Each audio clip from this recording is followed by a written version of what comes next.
Hello guys, welcome back to my YouTube channel study with Vaishali. तो आज हम देखेंगे क्लास 12th की पॉलिटिकल साइंस का चैप्टर 8 जिसका नाम है पर्यावरण व प्राकृतिक संसाधन। तो इसमें हम सबसे पहले इसका इंट्रोडक्शन देखते हैं कि इसमें हम लोगों को क्या क्या टॉपिक पढ़ने हैं। तो इसमें हम पढ़ेंगे पर्यावरण के बारे में, प्राकृतिक संसाधन, जागरूकता और रियो सम्मेलन जिसको पृथ्वी सम्मेलन भी कहते हैं, एजेंडा 21 पढ़ेंगे, साझी संपन्नता पढ़ेंगे और विश्व की जो शांति संपन्नता है उसकी सुरक्षा पढ़ेंगे। जो साझी परंतु अलग अलग जिम्मेदारियाँ हैं ये पढ़ेंगे और क्योटो प्रोटोकॉल और ग्लोबल वार्मिंग के बारे में जानेंगे। पर्यावरण मसले पर भारत के क्या क्या पक्ष हैं वो जानेंगे, पर्यावरण आंदोलन जानेंगे और संसाधनों की जो भू राजनीति है उसके बारे में जानेंगे और मूलवासी के बारे में पढ़ेंगे। तो चलिए शुरू करते हैं।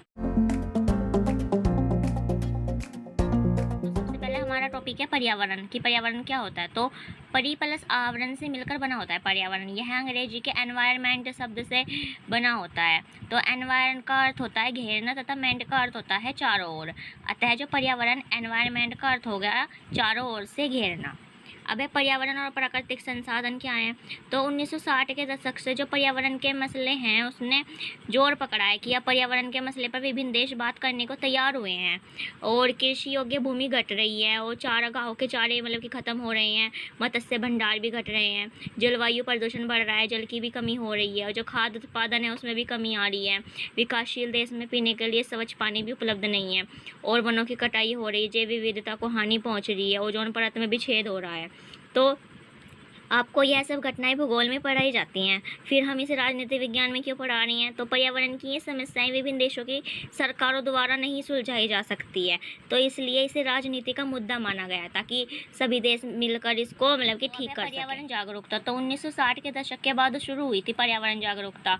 विद्वानों के एक समूह था क्लब ऑफ रोम। तो इसने 1972 में लिमिटेड ट्रूथ गॉर्थ नामक पुस्तक में लिखा था। इस पुस्तक में उन्होंने बताया था कि जनसंख्या के बढ़ने से किस प्रकार से जो संसाधन हैं वो घट रहे हैं। यूएनईपी कि यूनाइटेड नेशनल इन्वॉल्वमेंट प्रोग्राम, जिसको हिंदी में कहते हैं संयुक्त राष्ट्र संघ का पर्यावरण कार्यक्रम, और यूएनईपी ने पर्यावरण से संबंधित मुद्दों पर सम्मेलन भी कराए हैं। अब है रियो सम्मेलन कि जो प्रथम सम्मेलन कराया था तो वो 1992 में किया गया था और पर्यावरण और विकास के मुद्दों का सम्मेलन था ये। और ब्राज़ील के जो रियो डी जनेरिया इस जगह पर किया गया था और 100 देश शामिल हुए थे इसमें। हजारों स्वयंसेवी संगठन थे कि जो खुद ही सेवा करते थे, जैसे कि एनजीओ और बहुराष्ट्रीय कंपनियों ने भी भाग लिया था, बहुत से राष्ट्रों की कंपनियां हैं। तो इस सम्मेलन में 5 वर्ष पहले कि 1987 में आवर कॉमन फ्यूचर रिपोर्ट छपी गई थी। तो इसमें बताया गया था कि जो आर्थिक विकास के चालू और तौर तरीके हैं तो आगे चलकर वो टिकाऊ साबित नहीं होंगे। तो यहाँ एक बात खुलकर सामने आई कि जो उत्तरी और दक्षिणी गोलार्ध के देश हैं वो अलग अलग एजेंडे के परोपकार हैं। अब है यहाँ पे जैसे कि आपका पूरी पृथ्वी है तो उसमें जो ऊपर का हिस्सा है आधा वो धनी का मान लीजिए और जो नीचे का है वो गरीब का। तो जो उत्तरी गोलार्ध है कि जो ऊपर का गोला है वो मुख्य चिंता है उसकी कि वो धनी है और विकसित है और ओजोन परत में छेद भी कर रहा है और ग्लोबल वार्मिंग भी हो रही है उससे। और जो दक्षिणी गोलार्ध के हैं कि जहाँ पर हमारा इंडिया भी है थोड़ा सा नीचे को, तो दक्षिण उसमें है गरीब और विकासशील देश हैं, आर्थिक विकास है उनका कि ज़्यादा विकास नहीं है और उनकी गरीबी को ख़त्म भी करना चाहिए, ये सब इनकी चिंताएं हैं।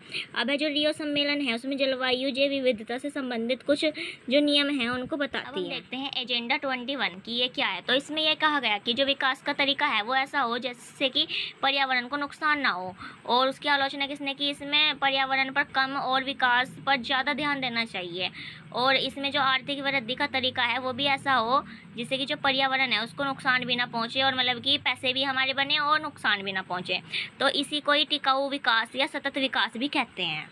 अब है कि जो पावन वन प्रांतर है वो क्या है। तो गांव में कुछ जगहें पवित्र मानी जाती हैं, ऐसा माना जाता है कि वहाँ पर देवी देवताएं हैं, जैसे कि पीपल का पेड़ देख लो आप।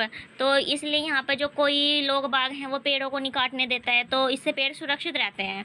और राजस्थान में जैसे कि बानी है, झारखंड में जहेरा सरसा और मेघालय में लिंगदो, केरल में काओ, उत्तराखंड में थान या उसको देवभूमि भी कहते हैं। तो ये सब चीज़ें हैं जिससे कि पर्यावरण के लिए वो पेड़ बच जाते हैं।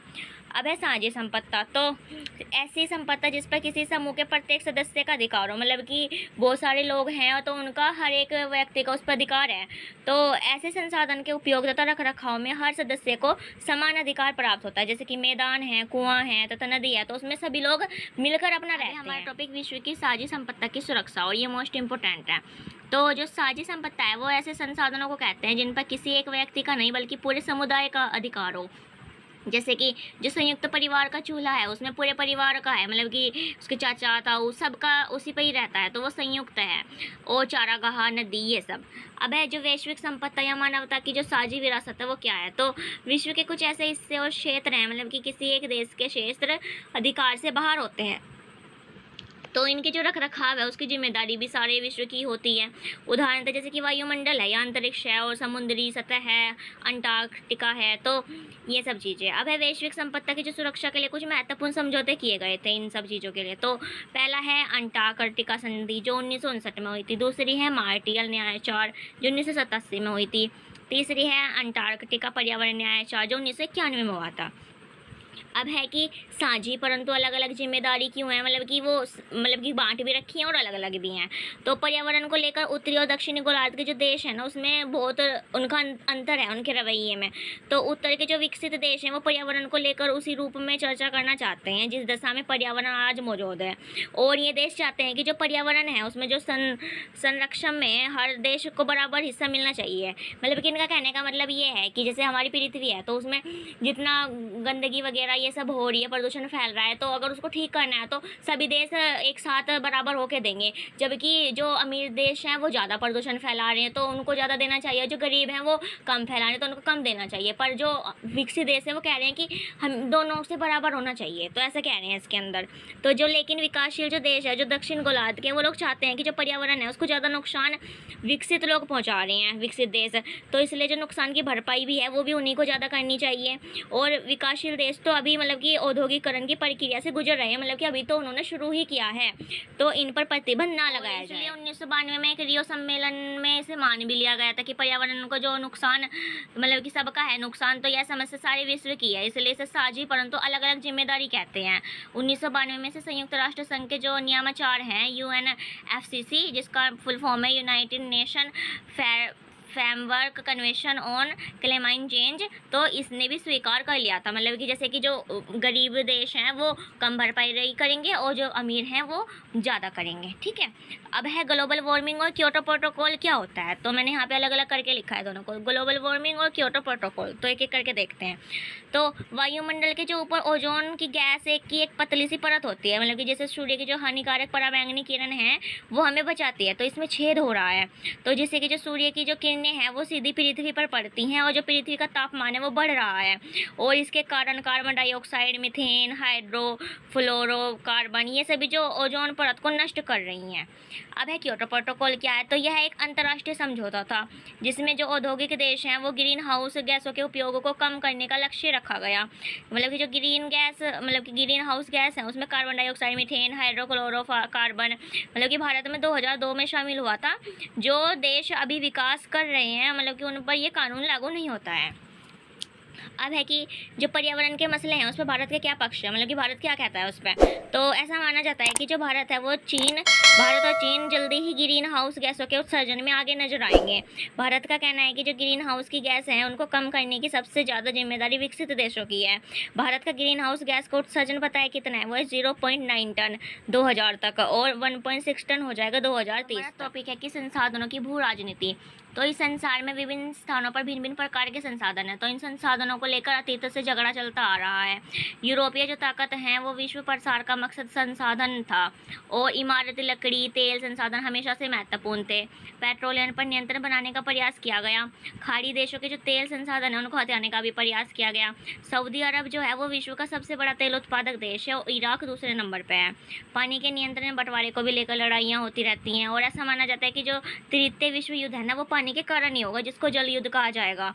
और जाइन नदी के लिए इजराइल, जॉर्डन, सीरिया, लेबनान, और फरात नदी के लिए तुर्की, सीरिया, इराक के बीच विवाद होता रहता है।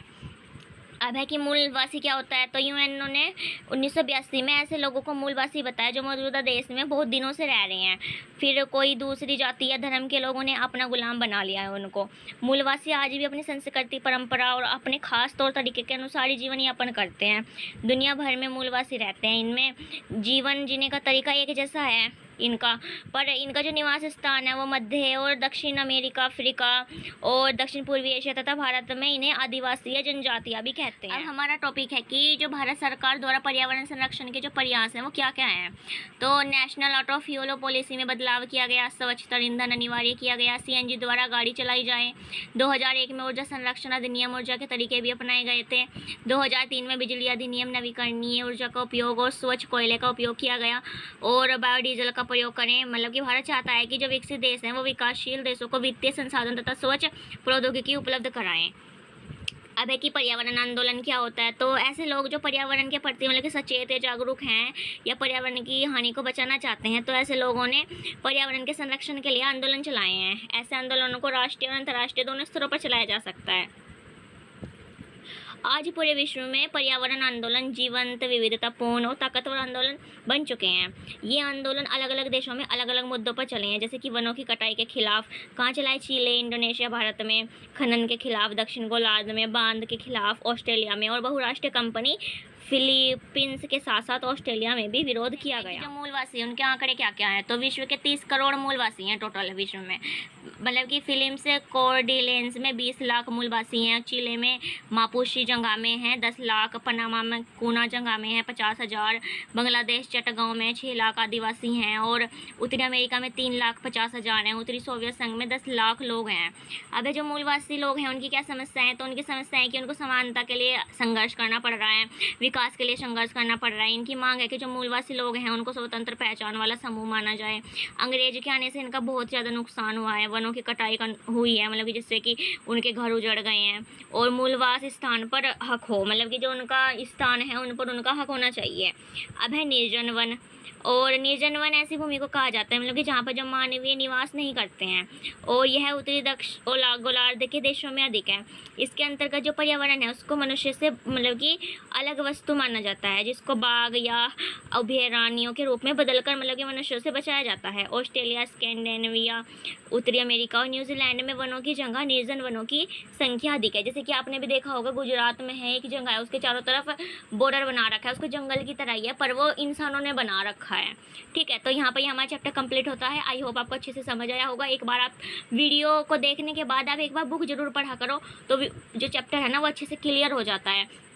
तो इसमें कुछ टॉपिक छूट गए होंगे ज़रूर, मुझे पता है, तो वो टॉपिक आपको बुक में मिलेंगे, आप उनको अच्छे से पढ़ना, अच्छे से याद करना। तो आप वीडियो को लाइक कीजिए, चैनल को सब्सक्राइब कीजिए, और अगर आपको जल्दी से दूसरी वीडियो चाहिए उसके लिए मुझे कमेंट कीजिए, और अगर आपको जिस भी टॉपिक पे वीडियो चाहिए उसके लिए भी मुझे कमेंट कीजिए। मैं आपके कमेंट का इंतज़ार करूँगी। Thanks for watching.